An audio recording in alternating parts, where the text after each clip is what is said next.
And so today we're going further together by digging deep. Dig deep. So I had this experience yesterday. I start working on the sermon like the beginning of the week. And I'm like alert for like signs and messages and all those things. But most often what happens is I get a download. I get a download early in the morning when you're still in between like kind of waking up but not fully awake, right? And so the download came through looking at going further together in another way, right? And I got curious about the word together, right? Because when we think about together, we think about collectively together. That's what we've been talking about all month. But when we dig deep, the together also is about together as ourselves, right? That all aspects of ourselves is together, is in the wholeness, right? And we can go further together when we know and we trust that we are together, right? Anyone ever said to you, you need to get your life together? Right? Yes, we do. We need to get our lives together, right? And the origin of the word together is to gather, to gather. And I often say to myself when I'm feeling like a little unsettled, I say, go gather up all of you and go sit down and be still, right? Go gather her up. There she is wandering around, right? Looking for the root. Go gather, right? Because when I'm in the wholeness, I can go further, right? I could use my knowingness, my navigating system to go further. So in the newsletter this month, I had shared a Mongolian proverb that said, if you want to build high, you must go deep. If you want to build high, you must go deep. So think about, really tall buildings, skyscrapers, right? The foundation has to be deep in order to hold that structure, right? So the higher up they want to build, the deeper they have to go. The same with us. The same with us. We want to go higher in consciousness. We need to go deeper within the essence of who we are, right? Let's go deeper. Let's go deeper. It also made me think about, like, I used to love movies and cartoons about looking for treasure, right? And we used to play that when I was little, like treasure map, right? Or scavenger hunts. And you would get these clues and you would go looking for the treasure. And so when you think about digging for treasure or looking for treasure or wanting to find the treasure, is the treasure usually there where you can see it? No. Where's the treasure usually? It's hidden, it's buried, right? You got to do some work to bring it out to the surface, right? And usually, if you're digging for treasure and you have your shovel, it's usually not one shovel and there it is, right? Usually you see pictures of people deep in the hole, right? Mounds of dirt around them as they are looking for the treasure. So the same is for us. It's time to go beneath the surface. It's time to look beyond that which we see around ourselves and to go deeper, right? And when they dig for the treasure, are they using a spoon? No, it'll take forever. They're using a shovel. They're using their tools. They're using the right tools for the right job, right? And so we have our spiritual tools that we can use to dig deeper, right? So that we can go higher in consciousness, so that we can go further together. Yes? So Gary Zukav, I love Gary Zukav, and one of my favorite books is Seat of the Soul. And he said in Seat of the Soul that the seat of the soul doesn't reside at the surface. It is positioned at the depths of who we truly are. So we have to do some digging to get to the seat of the soul. And it's there. It's always there. It's never not going to be there, right? That treasure that we are, the treasure that has our name on it. But we have to take action. If someone's looking for treasure, do they just sit and say, oh, I really want some treasure. Let me just think about digging for some treasure. Will they get to the treasure? No. So we have to be engaged, right? In the process of digging deeper, right? We have to participate in it. And it's a journey, right? We might hit some rocks that we have to remove, right? We get tired, right? And sometimes when we get tired, what do? When we've been digging within ourselves, seeking to access the treasure, our gifts, and we don't see it. It's been 40 years I've been digging. How much longer am I gonna have to dig, right? And then we give up. We might turn back, right, to that which is comfortable and that which is familiar. But I want to encourage us today to keep moving forward. Because when we stop and we go back, sometimes we're this close to that treasure, right? One of my favorite stories in the Bible when I was little, because I was just fascinated with the whole prospect of this actually happening. And then I realized, oh, this is a story. Right? The story of Lot's wife. You know that story? So I'll just tell you quickly. So angels came and told Lot to take his wife and their two daughters and flee their city, Sodom, right? And at first Lot didn't want to go. And long story short, he winds up going, leaving with his wife and his two daughters. And the angels told them, go up into the mountains, leave this plain, right? Leave the valley and go up into the mountains and you'll be safe. But if you stay, you're gonna burn with the city, right?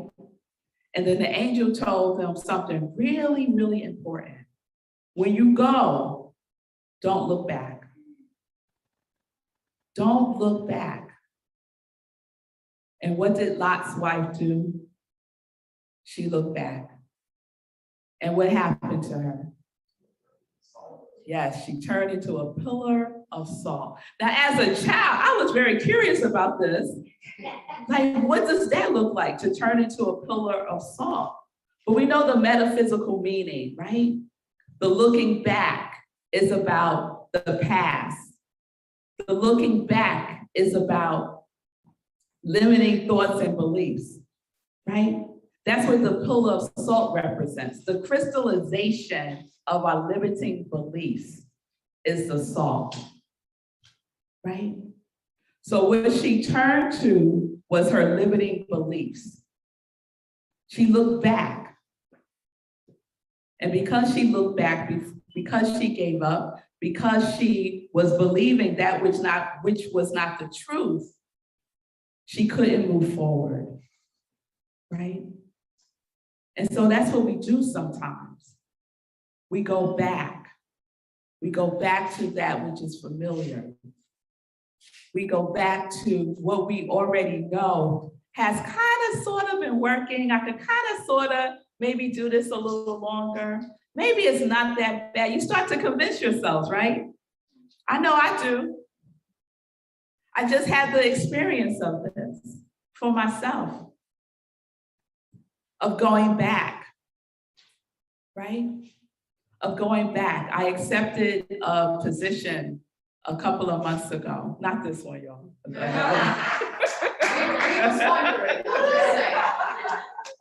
No, this is my treasure. This right here is my treasure, right?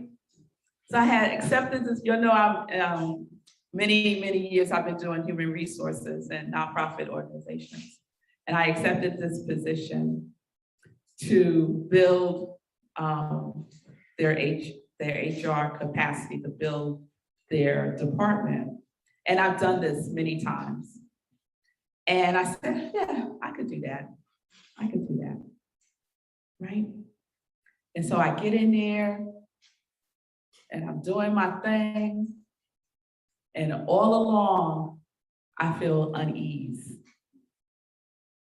I just feel unease. And I know what it feels like in my body, and most times we do. For me, it feels like a tightening around my chest, as if someone's pressing on me. And I feel it in my belly, like just an upsetness in my belly. But I kept pressing on, right? Kept pressing on, going back. And the further back I went, then I started having like restless sleep. I would go to sleep, but I would wake up feeling exhausted, right? Anyone can relate to that? Mm-hmm. Yeah. And then I started literally pulling the covers over my head, literally. And I said, you know what, Melissa, you've been here before. You know where this is going. Are you going to continue?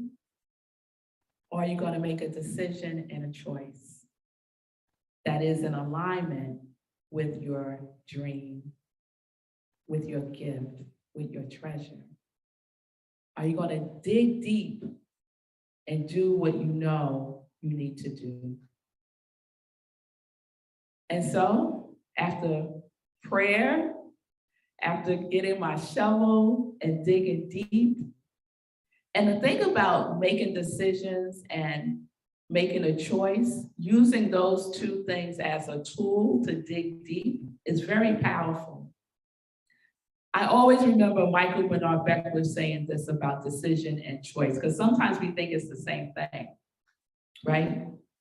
But decision is about what it is that you need to release, what it is that you need to let go of, what it is that you might need to cut out of your life, to make a decision about that so that you can invite that which is waiting patiently for you to make that decision can come through. And the choice is the state of consciousness that you make that decision from, right? So I could have made that decision about what am I going to do from a state of consciousness of fear, right? Oh my God, what am I going to do, right? If I stay, I'll get all this money, I'll have benefits, all of these things, right? And all of that is lovely, right? But what I also know is that since 2020, I've been saying and affirming that God is my source, that God is my source. So I need to make a decision from that state of consciousness, to choose from that state of consciousness, to choose from a state of consciousness of faith and trust. And so I did. So I resigned from it. I did. I dug deep, Amy. I had to really go within myself and have faith and have faith, right? To walk in the talk. If I've been saying God is my source, it's easy to say that, right? But to be in the walk of that is a whole nother level of going deeper into the truth of who we are. So when we dig deep, when we want to go there, when we're at a point at that intersection, a lot of times we feel like we're at a crossroads, right? And we're like, which way do I go? And oftentimes we ask those around us what they think we should do. And I'll tell you something about asking folks around you what you should do. Check in to see if they're together.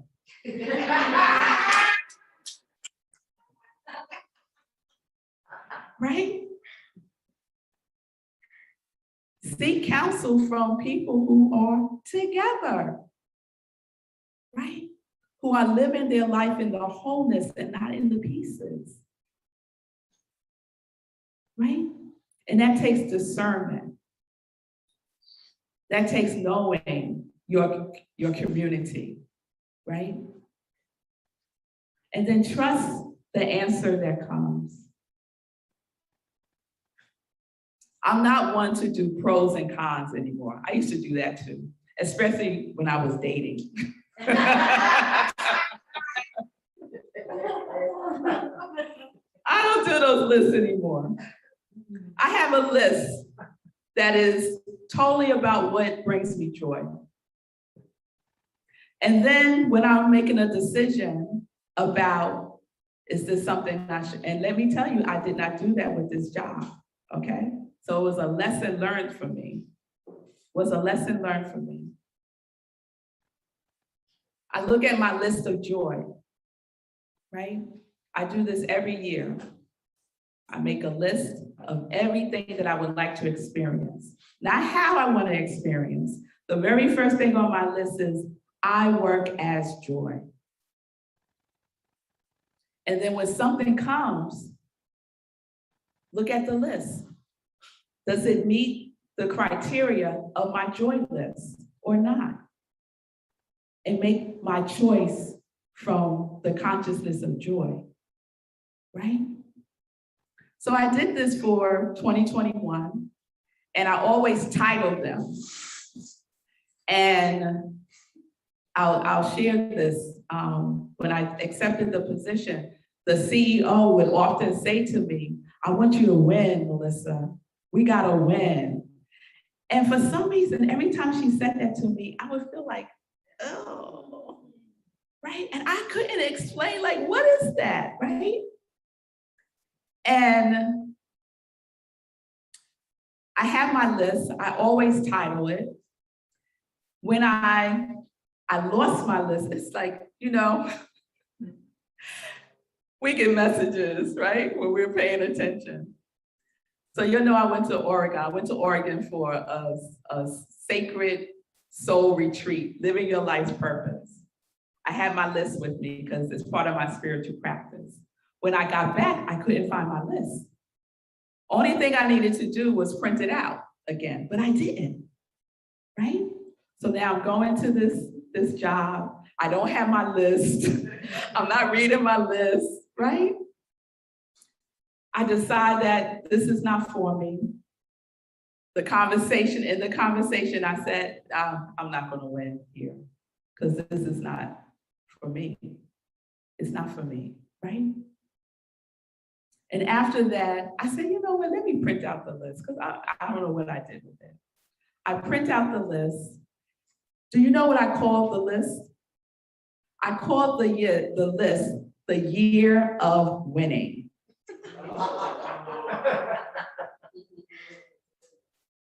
I said, well, look at God. This is what I'm going to win with. This joy list. This is what I get to dig in with. This is what keeps me together. This is what helps me go further together, and then together with all of you. right? That's how we get to dig in. And I tell you, it was not an easy thing to do. And I'll tell you, it is what I needed to do for myself, for the seed of my soul, trusting that God is my source. You know what happened the next day?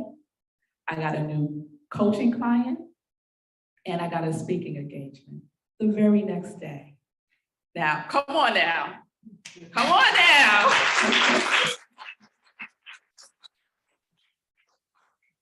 And you know what? If that had not happened, I still would have trusted God.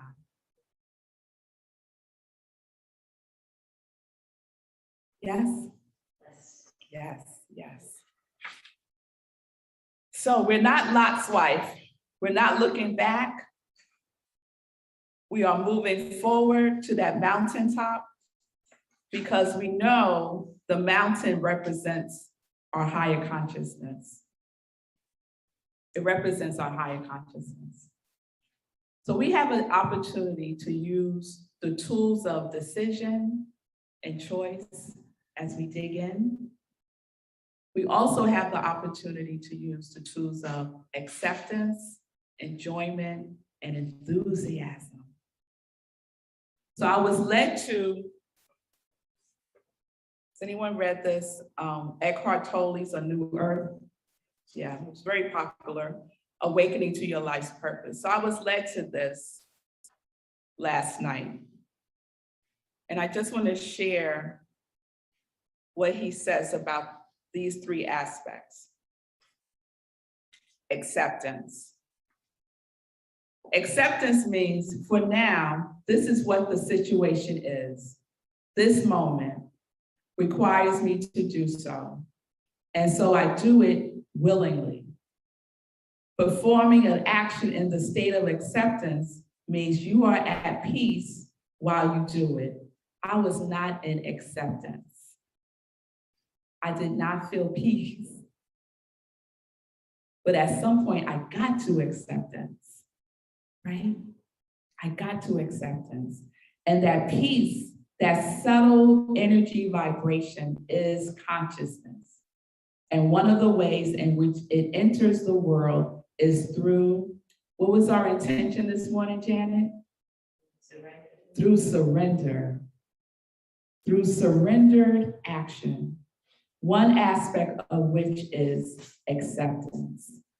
So when we say we are going to surrender, we're in acceptance of what is. Don't ignore what is, right? If you can neither enjoy or bring acceptance to what you do, stop. Stop.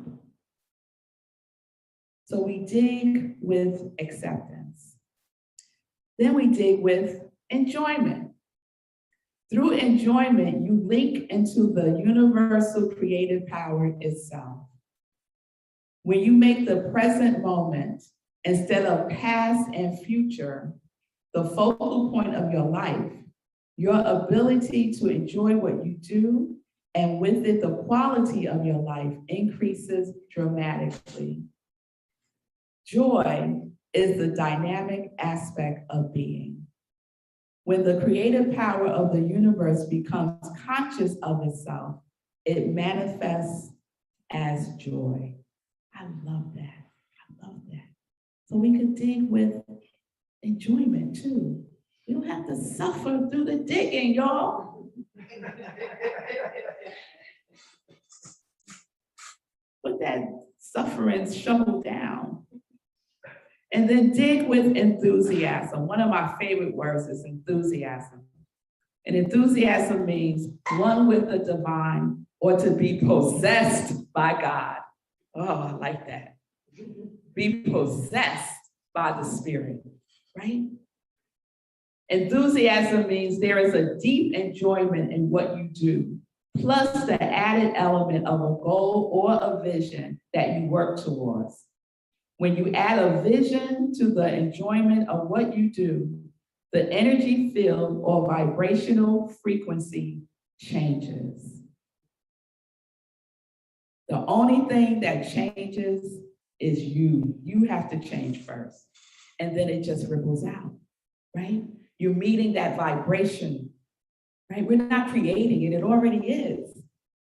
It already is. Some of us struggle and suffer because we think we got to create stuff. It's already created. We just align ourselves with the vibration of it. Tune into that, right?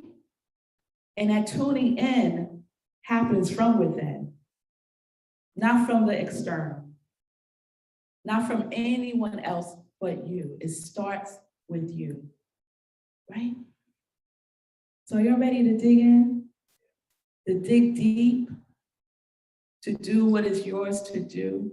And we like to say that, I'm going to do what's mine to do, but it's so true to make a decision about this is mine or this is not mine to do. And to make that decision from a state of consciousness where you are choosing to walk in faith, not by sight. Yes? Oh, yeah. So when we dig deep, we free ourselves. We free ourselves because we know that it is the truth of who we are. And what do we know about the truth? The truth sets you free. Guaranteed. So don't give up. Don't give up. Keep digging in every day. Every day. Dig in. Dig in. Because there is a treasure with your name on it. And so it is. So let's just go within. I was so inspired. I was sharing with Rhonda that I came across this song by Dietrich Haddon yesterday. And it's called My Soul Says Yes. And so I'm familiar with the traditional song, My Soul Says Yes. I grew up in that song when I was in the Pentecostal church. And I came upon Dietrich's version. So I don't know if you're familiar with Dietrich Haddon. He's in the same vibration as like Kirk Franklin with gospel music, right? He's like, kind of like hip hop gospel, kind of, And so he has a song called My Soul Says Yes. And these are the only lyrics in the song. It's about 2 minutes. My soul says yes. Yes to your will and your way. My soul says yes. Something within me, it agrees. My soul says yes. There's something within us that agrees, that is in agreement. So we go within. And so I was inspired by Ernest Holmes and by that song. And so I want to share this spiritual mind treatment.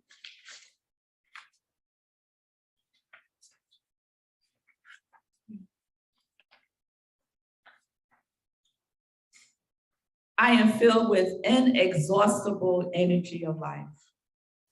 I am filled with limitless enthusiasm for living. There is a deep calm at the center of my being, which is undisturbed, which is forever at peace with the universe around me.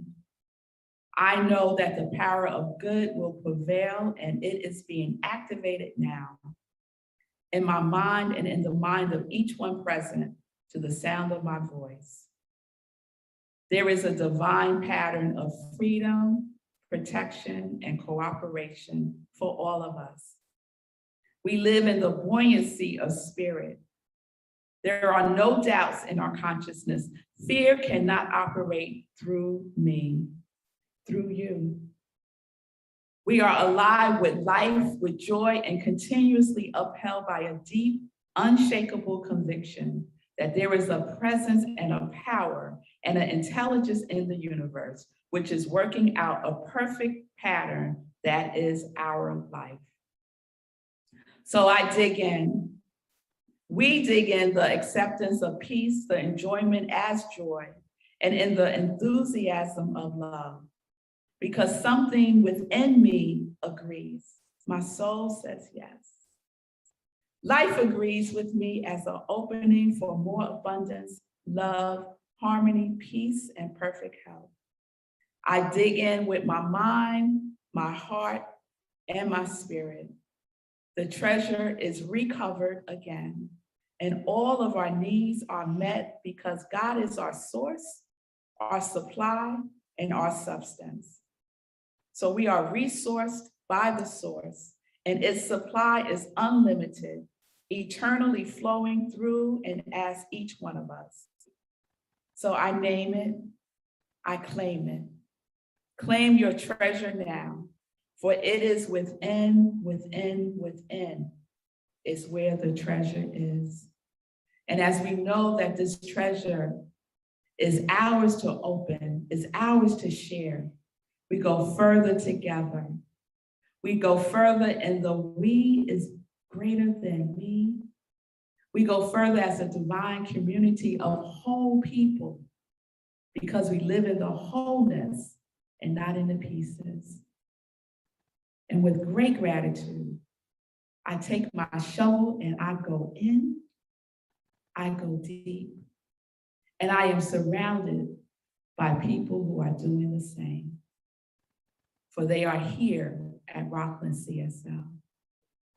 And so we dig together, we love together, we celebrate together, we know the truth together.